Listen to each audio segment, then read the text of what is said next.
మల్లారెడ్డి ఈటెల ములాఖత్పై రేవంత్ రెడ్డి వ్యాఖ్యలను ఖండించారు. ఈటెల రాజేందర్ ఇంతకీ ఏమన్నారో చూద్దాం. నిన్నటికి నిన్న మేడ్చల్ ఎమ్మెల్యే స్పష్టంగా చెప్పిండు, మేము బీజేపీ గెలిపిస్తాం, బీజేపీ గెలుస్తుంది మల్కాజ్గిరిలో అని.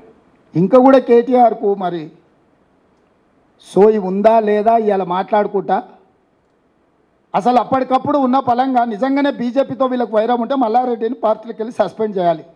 బహిరంగంగా ప్రజల ముందు బీజేపీ అభ్యర్థిని అలై బలై చేసుకొని ఆయనే గెలుస్తాడని ఆయనకు సహకరిస్తుంటే ఆయన అసెంబ్లీ నియోజకవర్గం ఉన్న ప్రాంతంలో మేడ్చల్ ఎమ్మెల్యే మీద చర్యలు తీసుకోకపోను ఈరోజు కేటీఆర్ సమర్థించడం దేనికి సూచన? యాక్చువల్గా 2 నెలల ముందు గడికల దగ్గర ఒక టెంపుల్ దగ్గర కలిసిండు ఆయన మల్లారెడ్డి గారు.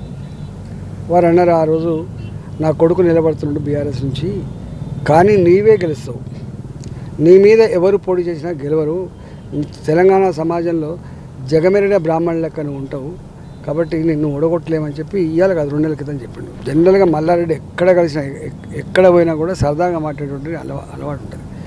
కానీ సరదాగా మాట్లాడినా సీరియస్గా మాట్లాడినా ఉన్న విషయాన్ని మాట్లాడతారు కదా, తన అంతరంగంలో ఏముందో అది మాట్లాడతాడు. ఆ అంతరంగంలో ఉన్న మాట నిజమా అబద్ధమా ప్రజలు జడ్జి చేసుకుంటారు. నేను ఒకసారి నిలబడిన తర్వాత బరిగీసి కొట్లాడే తెలుసు తప్ప ఈ చీకటి ఒప్పందాలు లోపల ఒకటి బయట ఒకటి చేసేటోడు కాదు నేను.